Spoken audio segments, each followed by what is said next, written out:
Real easy on this line. Get it started.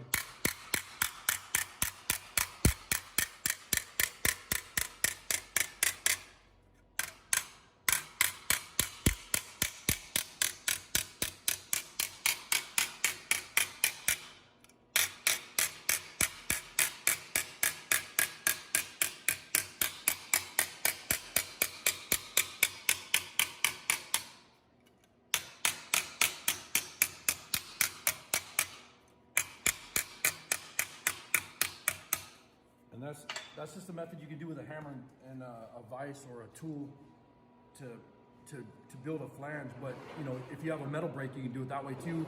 You can put it on the side of your table and clamp it down and bend it over. I mean, there's a million ways to do it. But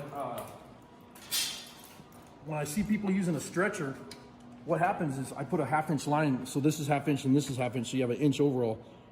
What I did is I've seen it in the past. They put the piece of metal all the way into the stretcher, so that the jaws are past where it's going to be stretching. And the thing is you need to come out like, so like right now, if I was to hit the pedal, you can see it's barely moving it. And it's not really doing much to the metal. It's just kind of smashing it is all it's doing, because it's grabbing too much of the metal. So this 1/2 inch line, so what I'll do is I'll take another piece of metal and I mark it so I can explain what I'm talking about. So if you drop it in a 1/2 inch, and then, so this is the front of your jaws right here. And, oh, this one's loose, I gotta tighten it up. But anyways, the front of the jaws right here, you wanna come in a 1/2 inch. That's as far as you wanna push that metal in when you go to shrink it. And then now you'll really watch that piece of metal move like crazy.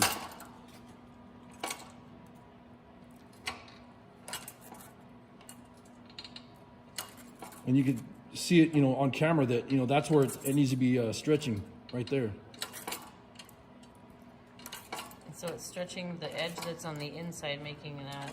Yeah, and what you're doing is taking this right here and it's stretching it like this. It's rounding it. So in turn, it's rounding this piece of metal at the same time.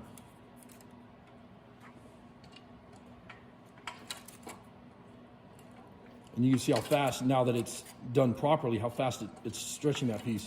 And then vice versa, you know, if you put it in the shrinker, it does the same thing. And you can go as far as you want until you know, the metal can't go anymore. So, and that's just, you know, a couple quick swipes, and it's stretching this edge right here, which is actually shrinking this edge here. And then now you got like some tucks here that you have to smash out with a hammer and dolly, you know, but you can see how fast it'll shape that metal. So what I wanted to show you is, if you take a flange and you want to say you have the corner of a hood, say if you're right here, where the hood comes up into the car like this, and you want to build that piece, you would take that drop it in that 1/2 inch that I was talking about, instead of all the way inside this tool, and then you're going to start seeing this piece move like crazy. That time it's a little more than 1/2 inch, but you're not all the way to the back. Yeah, but it's not all the way to the back of the tools. So What I'm getting at, yeah. Getting it. Wow. It still amazes me. I don't know how many things I've watched before.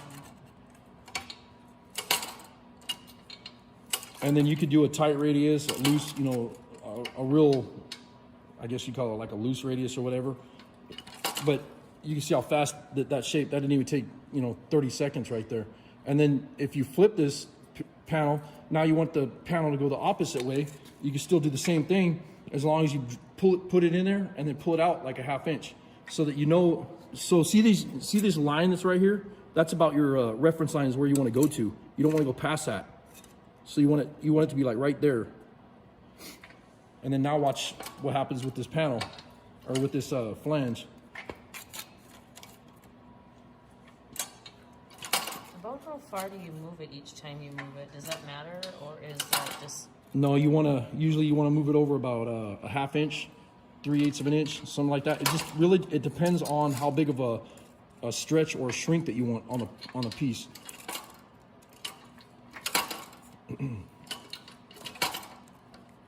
See there, you're moving just a little bit, so it's going a little more dramatically. Yep.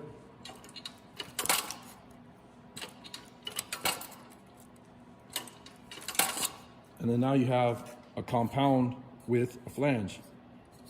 Easy, simple, quick, fast, as long as you use the stretcher the correct way. That's the thing, is I keep seeing people using these stretchers and they're sticking them all the way in like that piece of metal all the way in as far as it'll go. But you only want to run it in about 3/8 to a ½ inch so that you get that stretch properly. And this is the actual piece that you had used before the wrong way, correct? Right, and you saw earlier when I stuck it in there, it wouldn't move, and now it's moving it a lot. And don't get your fingers in there. See what I mean? How fast that starts shaping it now that it's done correctly. But anyways, that was a tech tip. I hope that helped. Appreciate you guys watching my videos and the support and all that good stuff. Hit the bell so you get the notifications, and hit the like button. And please subscribe to my channel. Thanks for all the support. Later.